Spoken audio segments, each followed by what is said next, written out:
Shabbat Shalom, amados Ajín, que la verajot de Yahweh en este Yom de reposo esté con cada uno de ustedes y con todas sus familias en el lugar donde se encuentren, adorando y apartando este Yom para nuestro Abacados, el Oje de Israel, Yahweh Shebaot.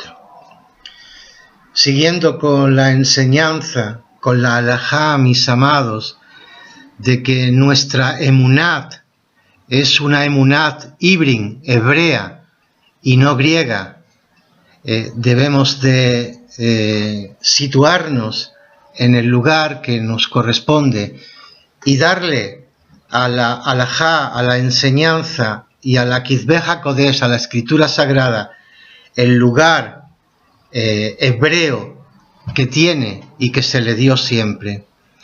Una de las interrogantes que surgieron entre diferentes puntos de vista que he tenido oportunidad de intercambiar con cristianos fue cuando expuse la separación de los emisarios, los apóstoles de Yahshua, que hoy es la religión cristiana o la religión del Cristo cristiano separada de una emunat hebrea. Mucho es el desconocimiento en el mundo cristiano, y esto lo digo no para ofender a ninguno de ellos, sino al contrario, para compartirles algo que ellos desconocen, pero que está en la Kitzbeh HaKodesh y está en la historia.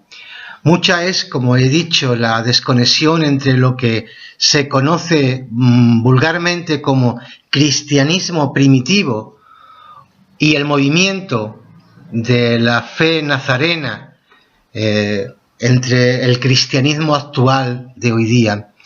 El catolicismo, por ejemplo, enseña como dogma de fe que ese cristianismo primitivo es parte de la Iglesia católico-romana, es decir, que Jonahán, que Kefas, que Shaul y la compañía de todos los que estaban en aquel tiempo eran sacerdotes, eran obispos, eran cardenales y papas católicos, observantes de la religión católica cristiana.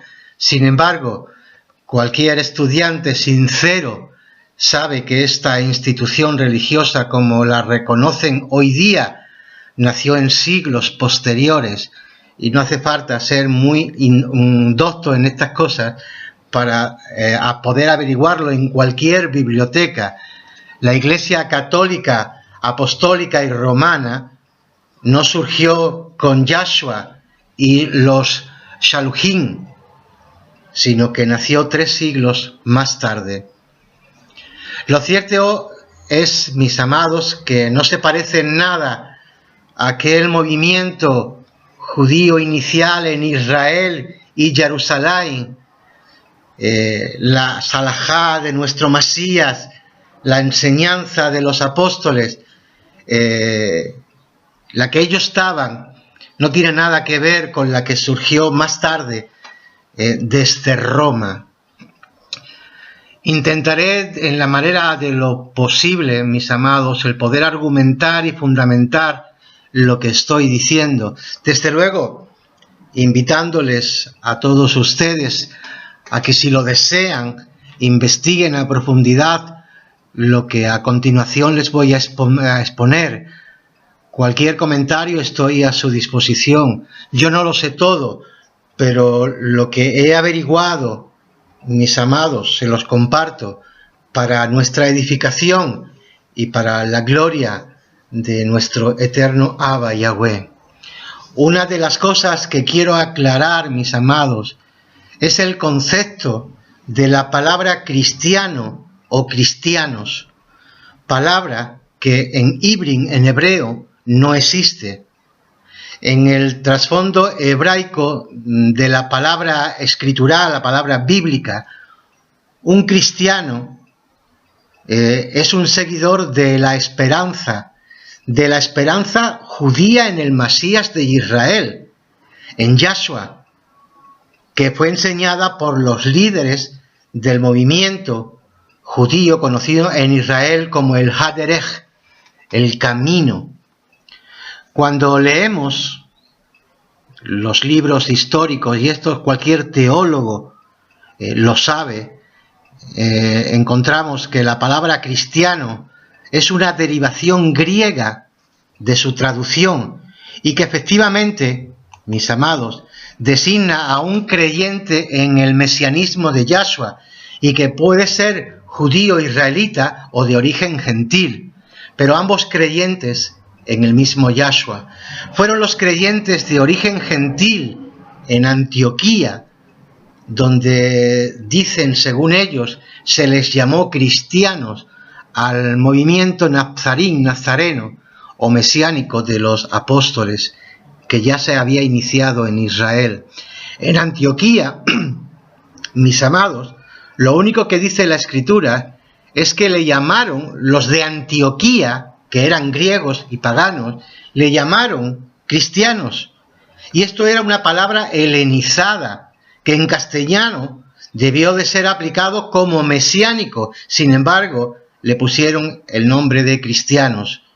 Lamentablemente, históricamente también el concepto cristiano ha sido evolucionando hasta el grado de designar al creyente como cristiano, como observante de la religión del Cristo que los cristianos predican, es decir, el cristianismo como tal, la teología propia del cristianismo, sus dogmas y doctrinas, separadas totalmente de la emuná, de la fe hebrea del Mashiach.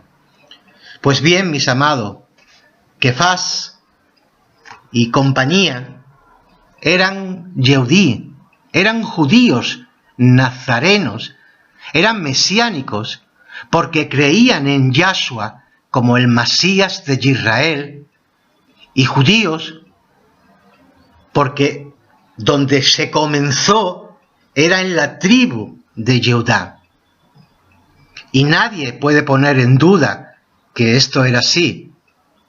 Debemos recordar que la primera Kehilá, o la que llaman los cristianos la iglesia primitiva, fue compuesta por Yehudí, y estos llevaban la autoridad y el liderazgo que estos israelitas renovados poseyeron por la autoridad que había delegado Yahshua HaMashiach en ellos. Y así fueron identificados entre el pueblo de la casa de Judá como una secta judía, como dije anteriormente, denominada el camino, dentro del mismo judaísmo. Los judíos nazarenos continuaron participando de todo el sistema de adoración judío que ellos siempre habían practicado, hasta el año 70 en que el templo fue destruido. Recordemos que nunca dejaron de ser judíos, es decir, de vivir como judíos.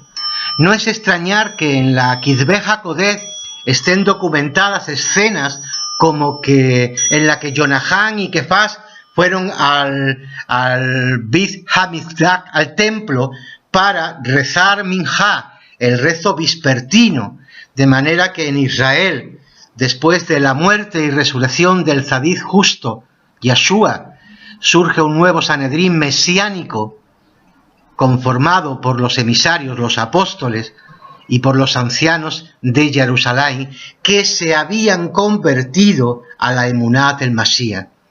Según el historiador Eusebio, hubo una lista de los Nassim del Sanedrín, Nazarín, que se les llamaban como los presidentes del Sanedrín nazareno. Y este Sanedrín estuvo hasta el año 132 después de Masías, cuando los judíos fueron expulsados de Jerusalén debido a la guerra contra Roma. Obviamente, en este concilio, en esos nombres que aparecen, no figura la persona de Kefas, como lo enseña la Iglesia Católica. En la Besorat, en el Evangelio apócrifo de Tomás, aparece un dato a nivel informativo, que inquieta y obviamente desacredita, entre otras cosas, dicho escrito a las autoridades eclesiásticas romanas.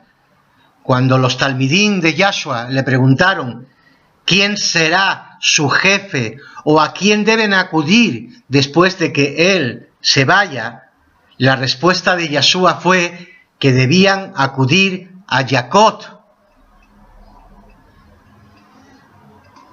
y no a Kefas, como en común creen entre los católicos. Y esto lo pueden examinar. Yo he tenido oportunidad de leer el Evangelio de Tomás, y en el Pasuk 12 lo dice claramente que es así. Cuando el concilio judío llama a los apóstoles y les ordena no enseñar más en el nombre de Yahshua, la respuesta nazarena revela una nueva fuente de autoridad. Cuando dijo: juzgad por vosotros mismos si es digno obedecer a los hombres antes que a Elohim. Esta declaración revela que de ahora en adelante los judíos nazarenos, los que habían creído en Masías, disfrutaban de una nueva autoridad para determinar su conducta.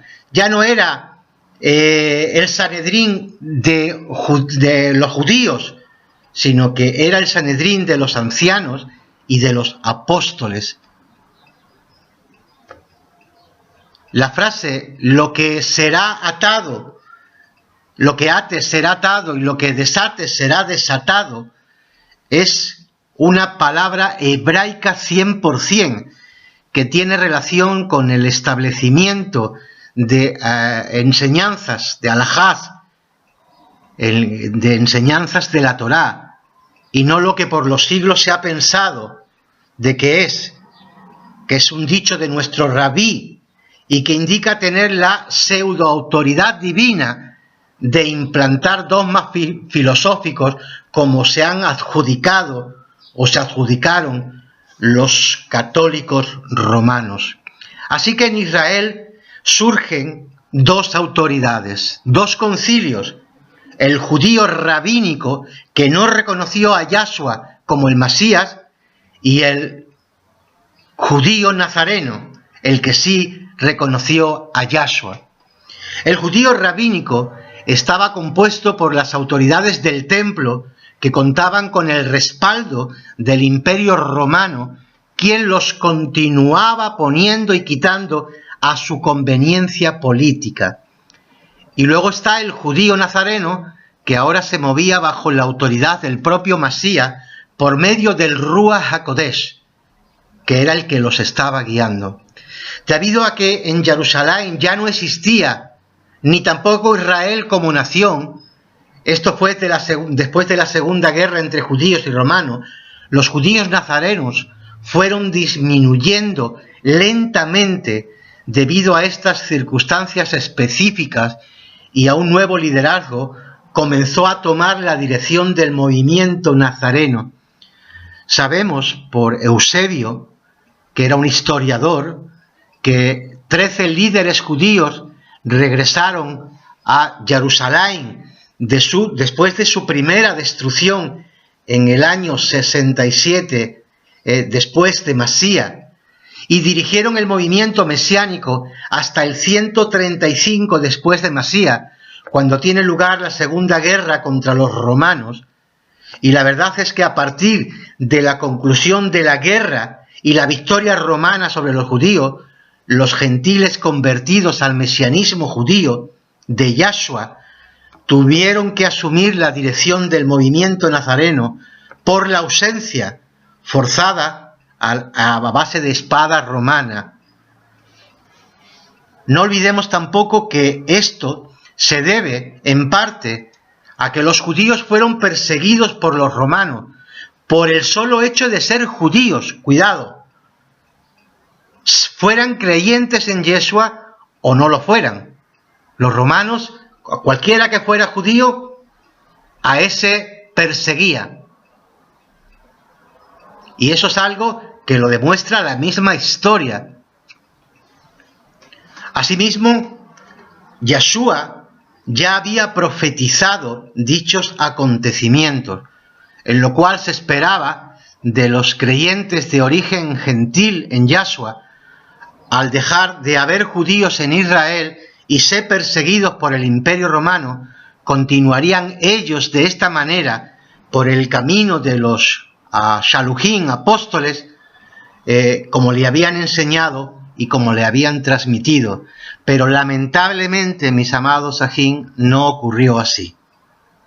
En este lapso o periodo de tiempo en la historia, el que ha pasado desapercibido entre las generaciones de creyentes de origen gentil, en este periodo de tiempo en donde por su desconexión judía se enseña erróneamente que los judíos no continuaron teniendo una emunaz en Yahshua hasta la muerte del último de los apóstoles, que eso es lo que enseña el cristianismo, y aquí se acabó para ellos el judaísmo nazareno, eso no es cierto.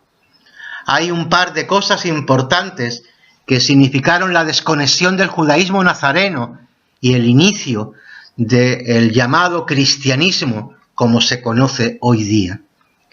La introducción de la filosofía griega dentro de la emuná, de la fe judía en el Mesías, de los emisarios judíos y el abandono de sus raíces hebreas. Recordemos que los nuevos líderes gentiles del movimiento mesiánico no eran Yehudí. Su formación filosófica fue de origen griego. Por lo tanto, ellos creyeron necesario que para ganar el mundo romano dominado filosóficamente por los griegos, sería preciso traer al movimiento mesiánico los avanzados conceptos griegos como fueron enseñados por sus maestros antiguos, como lo fue Platón, Aristóteles y compañía. La presencia del platonismo y del neoplatonismo en el movimiento mesiánico creó una cosa totalmente nueva y distinta. Fue así como surgió lo que conocemos técnicamente como la religión cristiana, que fue creada, separada de sus raíces hebreas y de la emunaz judía. Un ejemplo de los cambios en esencia y conducta fueron los que ellos implantaron. Ellos introdujeron del dualismo platónico, ya que Platón enseñaba que el mundo físico o material, incluyendo nuestros cuerpos físicos, son malos por naturaleza, solamente el pensamiento y lo espiritual son buenos. La esperanza platónica era liberar el espíritu de la cárcel del cuerpo para que se uniera con lo divino, de ahí la enseñanza de la inmortalidad del alma, que se separa y se va al cielo. Debido a estas perspectivas y con esta corriente helénica, los gentiles creyentes comenzaron a ver el matrimonio como un estado menor y en su lugar glorificaron el celibato, que es de origen platónico. Esa fue la enseñanza de Platón. Así que los líderes de las congregaciones cristianas, en vez de casarse y levantar buenas familias, se convirtieron en monjes que negaban los placeres de la carne. Consecuentemente, lo espiritual vino a ser sinónimo generalizado de soltero o miserable. Perdón. Aunado en esto, mis amados, viendo el trasfondo de todo el cambio que hubo de las raíces hebreas a las raíces griegas platónicas helenistas, los líderes de origen gentil del cristianismo vinieron a ser antisemitas por naturaleza. El olvido de las raíces hebreas de su emuná y la introducción de otras corrientes dentro de la asamblea del Mesías fue el punto final de la separación entre los dos movimientos. El establecido por Yahshua y los apóstoles y el iniciado por los líderes gentiles de la iniciada nueva iglesia cristiana. Este cristianismo no solamente se separó del mesianismo judío, sino que también se constituyó un enemigo acérrimo del judaísmo. Y veamos ahora algunos ejemplos prácticos de la corriente de los famosos, entre comillas, llamados padres de la Iglesia cristiana. Justino Mártir, que vivió en el 165 después de Mesías, que es muy reconocido por los cristianos, por la Iglesia católica y por la Iglesia evangélica, en su tesis teológica vemos que hay una doble vertiente. Primero, el convenio de Elohim con los judíos, diciendo que ya había caducado y que ya no tenía validez. Y segundo, que los gentiles habían reemplazado a los israelitas en el plan redentor de Elohim. Eso es lo que este señor Justino Mártir, declaró, y a él se le considera un santo dentro del cristianismo. Está también Ignacio de Antioquía, que enseñaba que cualquiera que celebrara la Pascua de los judíos o recibiese emblemas de esta fiesta judía, se hacía partícipe de los que habían matado al Mesías. Tertuliano, otro padre de la Iglesia reconocido, siendo uno de los cristianos helénicos más influyentes de su época, su teología fue formativa de lo que hoy conocemos con las enseñanzas del cristianismo, los dogmas del cristianismo. Y él escribió un tratado titulado Contra los judíos, en el cual culpó a todos los judíos por la muerte del Mesías. Orígenes acusó a los judíos de ser los conspiradores de la muerte de los cristianos y desarrolló la escuela de Alejandría como un centro de entrenamiento teológico que usaba el método alegórico de interpretación bíblica como el único válido. Por ejemplo, cuando se estudió en la escuela de Alejandría el tema de Israel, se le hizo con los ojos del método alegórico de interpretación, lo cual dio paso a la teología del reemplazo. Yahweh ha desechado a Israel y ahora ha aceptado a los cristianos. Y la Iglesia cristiana es el nuevo Israel.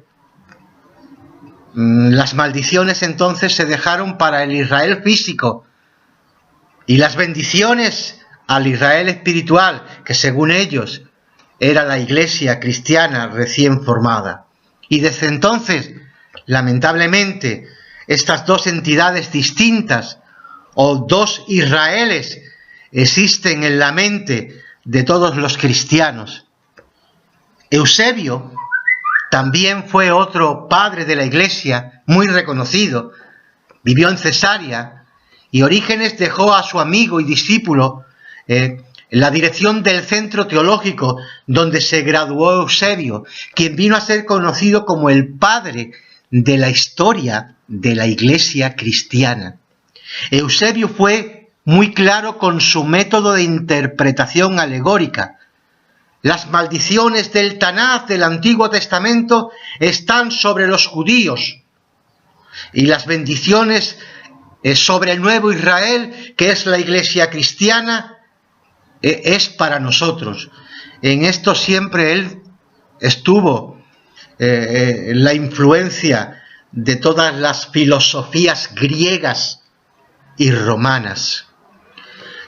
Juan de Crisóstomo, también considerado como un santo, y es un obispo, según ellos, de la Iglesia de Antioquía, y el mejor predicador de su tiempo, enseñó que Elohim jamás perdonaría a los judíos y que incluso llegó a decir, y eso lo puede descubrir cualquiera en sus escritos, que el Elohe de Israel odiaba a los judíos. Enseñó que era un deber cristiano odiar a los judíos por haber sido los asesinos de su Cristo, ese Cristo helenizado y despojado de su hebraísmo, y que eran adoradores del diablo. Este fue el que dio origen al Calvino, más tarde, las ideas de Juan de Crisóstomo, fue adquirida por Calvino, por la Iglesia luterana también. De hecho, Hitler era de la Iglesia luterana. Y ese era el concepto que él tenía, el odio que tenía hacia los judíos, por haber sido los asesinos de su Cristo helenizado, y que eran adoradores del diablo, eran una lacra. Este es uno de los mensajes que encontramos en una de sus declaraciones, que yo lo traigo, cuando él dijo, Juan de Crisóstomo: ¿cómo pueden los cristianos atreverse a sostener la más mínima conversación con judíos, los más miserables de todos los hombres, hombres que son concupiscentes, rapaces, ávaros, bandidos pérfidos?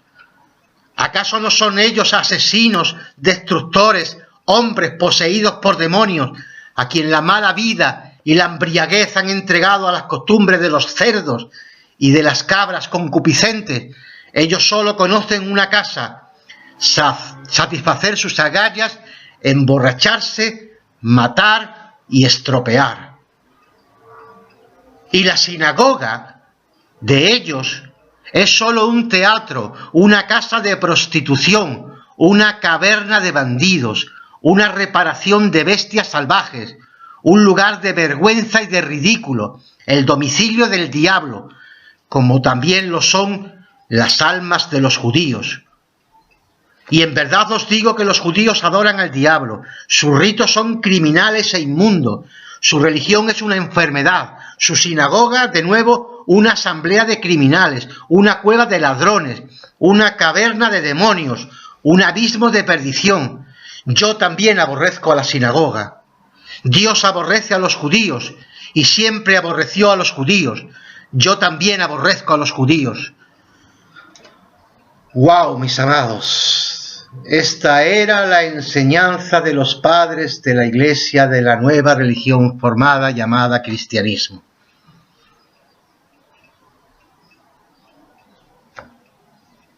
No paramos aquí, mis amados. Agustín de Hipona, en su escrito La ciudad de Dios, pero solo basta decir que también usó también el mismo método alegórico de Orígenes, y las corrientes que llegaban a afirmar que la filosofía fue revelada por Dios a los griegos por medio del Ruach HaKodesh o Espíritu Santo, que ellos le llamaban. Así como, dice él, así como Dios reveló en el Tanaj, el Antiguo Testamento, a los judíos, así también Dios había revelado la verdad del Evangelio a los gentiles por medio de la filosofía griega. ¡Wow! Agustín también llegó a decir, el famoso San Agustín, el judaísmo desde Cristo es una corrupción. Y efectivamente Judas es la imagen del pueblo judío. Su entendimiento de las Escrituras es carnal. Ellos llevan la culpa de la muerte del Salvador, porque a través de sus padres ellos mataron al Cristo. Los judíos lo prendieron, los judíos lo insultaron, los judíos lo ataron, lo coronaron de espinos, lo deshonraron escupiéndolo, lo azotaron, amontonaron abusos sobre él y lo colgaron en un madero, lo atravesaron con una lanza. Ese es el pensamiento, la enseñanza que los grandes líderes del cristianismo estaban enseñando al mundo entero. Otro personaje, Jerónimo, quien escribió la Biblia Vulgata, mientras les pedía lecciones del hebreo a los judíos, les dijo: serpientes judaicas cuyo modelo fue Judas. Gregorio de Niza, otro, dando una homilía de la resurrección, dijo de los judíos: son adversarios de la gracia, enemigos de Dios, los abogados del diablo, engendro de víboras, sanedrín de demonios. Amados, imagínense todos estos padres de la Iglesia, fundadores del cristianismo, enseñando eso en sus púlpitos a aquellas personas que eran ignorantes, que lo único que escuchaban eran palabras de odio, de reprensión contra todo lo que tuviera una raíz hebrea. El listado antisemita de los líderes de la Iglesia de Roma y más tarde de la Iglesia protestante es larguísimo y es de consideración del creyente que es sincero y que se está acercando a Yahshua, y para poder verificar estas verdades bajo la investigación propia y no de las fuentes católicas, porque yo tengo la historia de los papas católicos, la he leído, mis amados, y ahí los católicos en sus fuentes ponen que eran personas puras, limpias, castas y eran santas.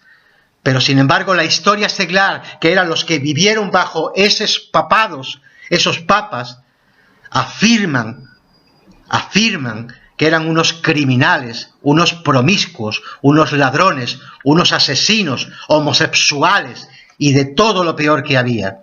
Que obviamente cuando ellos escribieron sus libros sobre los padres de la Iglesia romana, lo adornaron con parafernalia y con palabras hermosas, cuando la realidad era realmente otra. No se me olvida tampoco el padre del protestantismo cristiano, el Lutero y luego Calvino, que eran antisemitas, y su teología desde luego ha pasado a sus hijos entre las generaciones, como dejó bien documentado en su tratado a los judíos, cuando dijo, palabras de Lutero: los judíos envenenan, son asesinos rituales, usureros, son parásitos de la sociedad cristiana, son peor que demonios. Es más difícil convertirlos a ellos que al propio Satanás. Ellos están destinados al infierno. Ellos son en verdad el anticristo. Sus sinagogas deberían ser destruidas y sus libros decomisados. Deberían ser obligados a trabajar con las manos. Más aún, deberían ser expulsados por los príncipes de la Iglesia de sus territorios.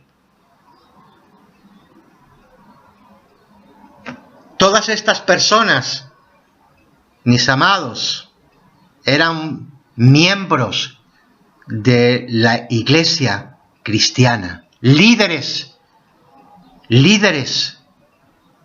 que ha llevado a millones y millones de personas a creer en sus ideas.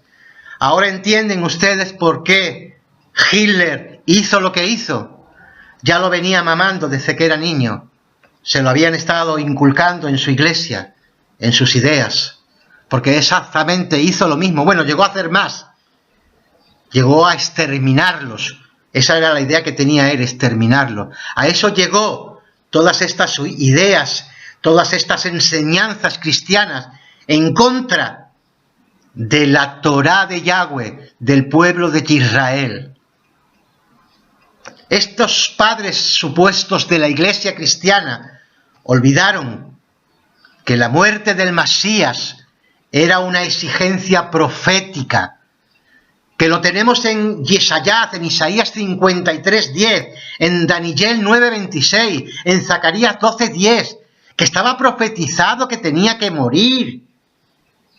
No culpen a nadie. Constituyó precisamente la razón por la cual había sido enviado.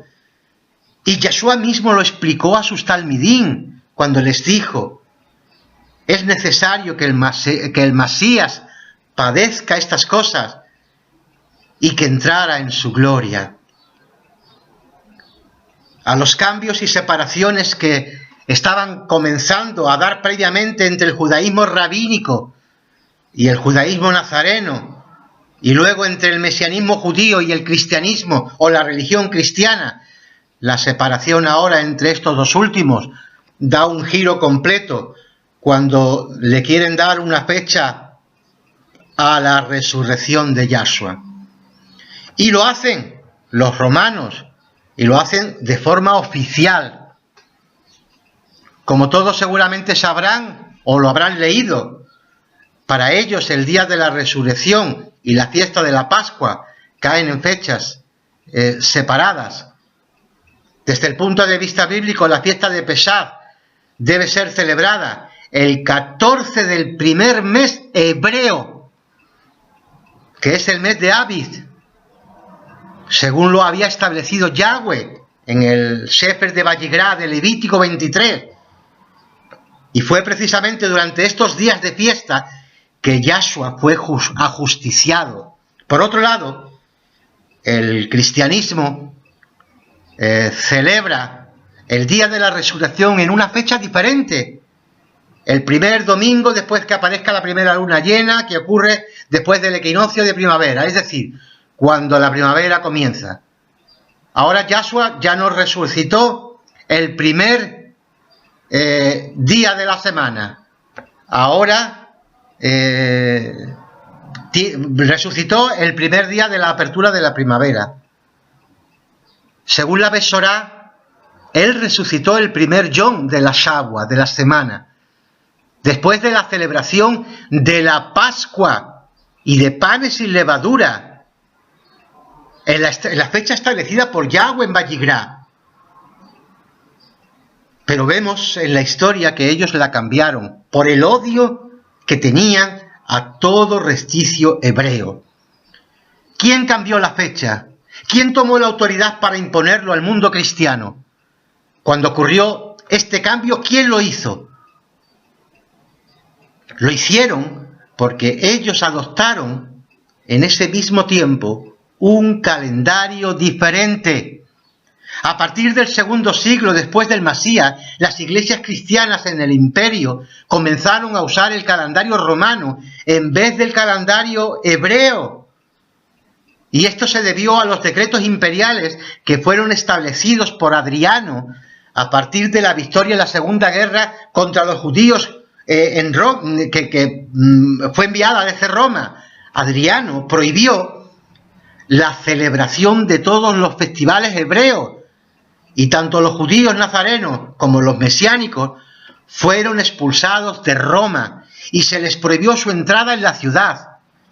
En palabras de Eusebio, lo leemos esto: las calamidades de los judíos continuaron también creciendo con una acumulación de males sobre males. Estos decretos imperiales, mis amados, fue contra Israel, contra los judíos, contra el judaísmo, sea rabínico o sea nazareno. Esto fue pavimentado el terreno para que la iglesia recién formada fuera compuesta única y exclusivamente por gentiles. Por eso tomaron como el calendario el sistema romano, del calendario romano gentil, y abandonaron el sistema hebreo. Sin embargo, en un momento determinado, a partir del año 135 aproximadamente, cuando Roma destruye por segunda vez Jerusalén y renombra a la tierra de Israel, cuidado, esto es importante que lo sepan, cuando renombra a la tierra de Israel en el año 135 con el título de Palestina, que se hizo en honor de los dioses filisteos, las cosas comenzaron a cambiar radicalmente, y todo lo que oliera a judío o judaísmo era rechazado y abrogado y anulado por el imperio. Para el año 190, los cristianos separados ahora de sus hermanos Yehudí, que les habían predicado la Besorá, la buena nueva, al principio, comienza también a adoptar el calendario romano y rechazar el hebreo. Y esa influencia ha durado hasta el día de hoy. Esto fue posible por la acción de los 3 influentes obispos de la época, todos los cuales fueron convertidos gentiles. Fue Víctor, el obispo de Roma, Teófilo, el obispo de Cesarea, y Narciso, nombrado obispo después más tarde en Jerusalén. De acuerdo con Eusebio, estos 3 obispos, bajo la autoridad del obispo de Roma, que era el Papa, fijaron la fecha de la resurrección del Masías en una fecha diferente a la que aparece en la Escritura, y que habían sido regulados por los pastores judíos que habían sustituido a los apóstoles después de su muerte. Por ejemplo, tenemos evidencias históricas que afirman que los líderes judíos nazarenos de Jerusalén, anteriores a la Segunda Guerra, percatándose de que los creyentes gentiles estaban tomando un rumbo diferente y peligroso, establecieron un decreto para las congregaciones gentiles, exhortándolas a no cambiar las fechas de la resurrección del Masías, ni de la fiesta bíblica de Peshat, que ya la habían cambiado, según el testimonio del historiador Epifanio.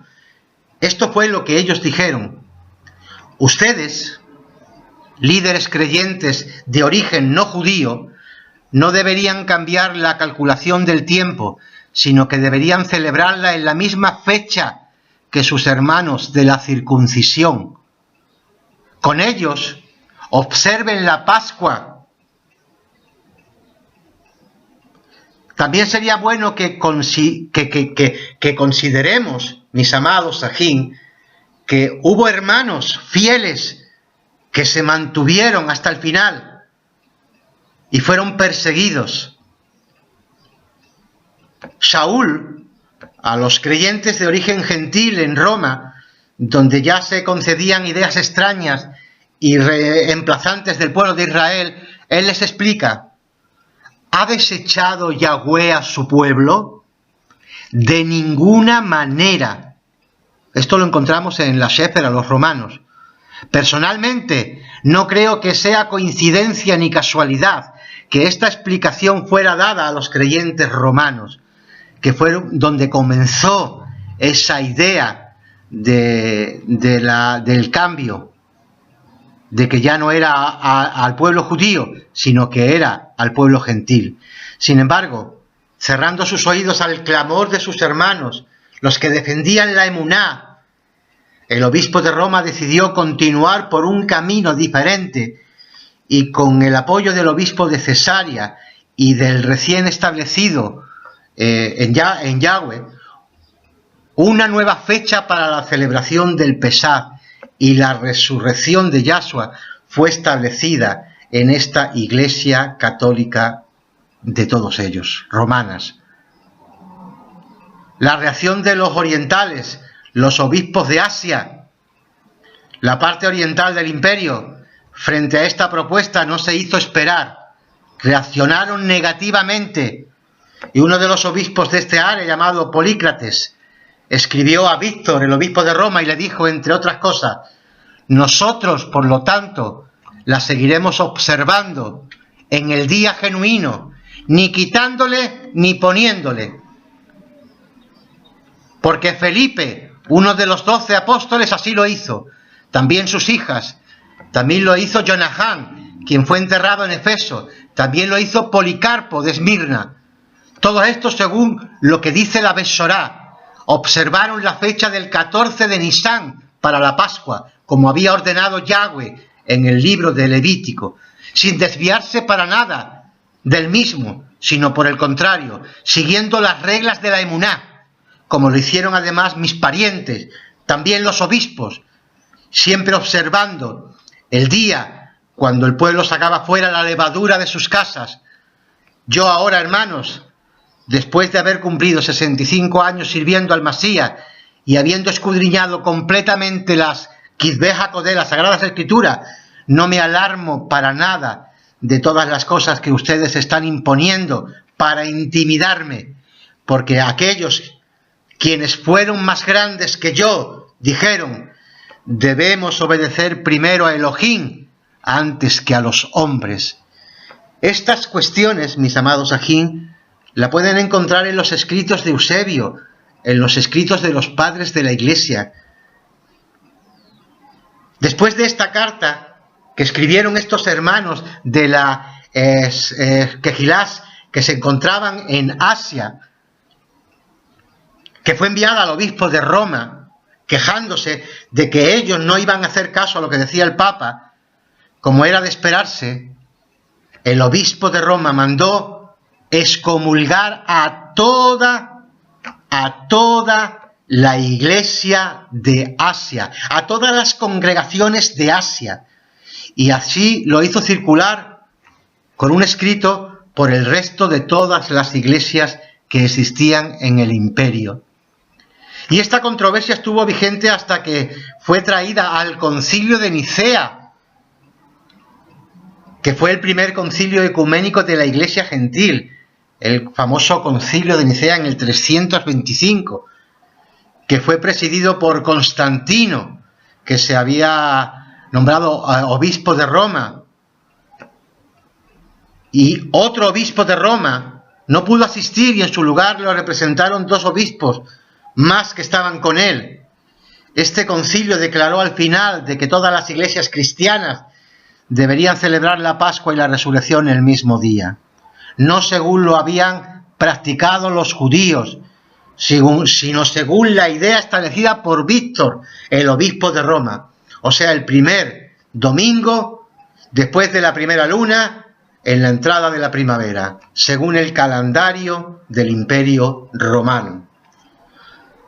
Vamos viendo, mis amados Sajín, cómo se van entrelazando las enseñanzas, las derivaciones, las controversias, pero hubo siempre una parte, un remanente fiel, uno que no quiso doblar sus rodillas ante Baal, y siempre Yahweh se ha mantenido, un pequeño grupito que no ha estado de acuerdo, hayan sufrido persecución o no, no importa, pero se han mantenido. Constantino, como líder político, envió una carta a todas las congregaciones cristianas, confirmando la decisión del concilio. La autoridad del que estaba él investido, el emperador, hizo posible que esa carta circulara y fuera una decisión gubernamental de carácter obligatorio para todo el recién nacido en el Santo Imperio, como ellos le llamaban. Leemos algunos fragmentos de esa carta. Habiendo experimentado la grandeza de la bondad divina en el resurgimiento del Estado, en lo que a las relaciones públicas se refiere, pienso que es totalmente mi responsabilidad hacer que la feliz multitud que compone la Iglesia Católica sea conservada en una misma fe, por el amor y la armonía de nuestra común devoción a Dios. Esas son algunas de sus palabras que están en los libros de historia y que los teólogos la conocen y la han leído miles de veces. Mucho se ha hablado sobre el cristianismo, y sobre todo sobre el cristianismo de Constantino, y solo es cuestión de acudir a la historia y veremos el sincretismo en lo cual cayó aquel movimiento que se apartó de su inicial base en Jerusalén, y cómo en los siglos posteriores se fue desjudaizando, quitando todo vestigio del hebreo y pasando de tener un origen de una influencia judía, el mesianismo de los apóstoles, a un origen de influencia de origen gentil y pagano. Y por eso el Cristo de los cristianos no se parece en nada absolutamente al Mesías Yeshua de Israel. Esta ruptura entre el judaísmo mesiánico y el cristianismo se dio en circunstancias muy específicas, al grado de que hoy es común pensar en el mundo cristiano que el nombre que le dieron se lo quitaron también, el nombre del Mesías se lo quitaron, ya no se llamaba Yahshua, ahora era Jesús, y después más tarde Jesús, diciendo incluso que ese es el nombre que Elohim le había dado a ellos, y se le había dado a él también. Si tú de verdad, amado cristiano, crees en esto, Yahweh te está pidiendo que te vuelvas a las raíces hebreas, a las raíces del Mesías judío, de aquel que guardaba Torá, de aquel cuyo nombre era Yahshua, no Jesús. Porque te han engañado. El nombre no es Jesús, ni Jesús.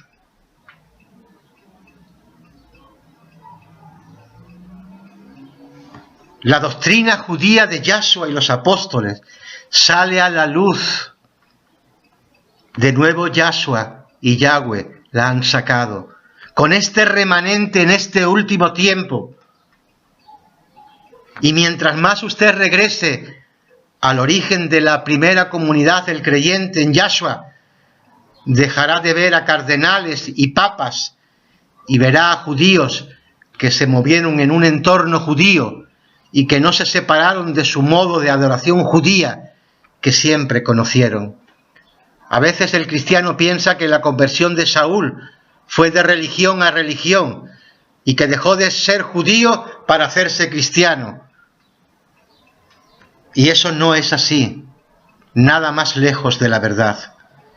Pero bueno, esto es un pequeño y breve esbozo de lo profundo y real que es lo que hicieron con la enseñanza apostólica. Quienes presuman que preservan la tradición y las enseñanzas de los judíos que fazo Saúl, o Jonatán, o Jacob, o los demás, tienen que ser conscientes de que estos escritores no eran ni filósofos ni se guiaron por el calendario del Imperio Romano para las fiestas establecidas por el Eterno, como contrariamente lo hiciera la Iglesia cristiana. Si tú eres un creyente sincero en Yahshua, te invito a que investigues todo lo que te estoy diciendo, que atiendas primero a consultar con la historia, pero sobre todo al Eterno, para que usted se acerque más a la maravillosa Emet, verdad. No es casualidad que el mundo cristiano, en sus seminarios para ordenación de sacerdotes y líderes, se lleva una asignatura llamada filosofía, que si mal no recuerdo, se estudia por 3 años, en el caso del catolicismo. No es casualidad ni coincidencia que muchas denominaciones cristianas tengan como base una teología de origen católico romano. Abren la verdad por sí sola, si es prudente aceptar el pensamiento filosófico griego y mezclarlo con el pensamiento judío de los apóstoles, de Yahshua, que era el Mesías de Israel. Usted no es culpable.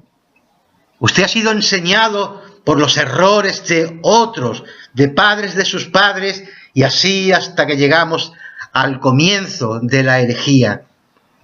Pero usted todavía está a tiempo, amado cristiano. Usted todavía está a tiempo de volverse a las raíces hebreas que Yahshua enseñó. Si es así, amado ají, usted estará en el camino correcto. Pero si no es así, usted tendrá que cimentar o tiene usted cimentada su fe en arena, que cuando vienen las olas del mar la deshace. Por eso es bueno examinar toda la Escritura, averiguarlo todo, comprobarlo, para saber si lo que te han enseñado era lo correcto o no lo era. Espero que la Berajot, el Ahabad y el Ruach HaKodesh de nuestro abacado Yahweh toque tu lez, tu corazón, y te pueda ayudar a abrir tu mente, abrir tu Ruach, para darte cuenta en el lugar en el que estás hoy día. Shalom.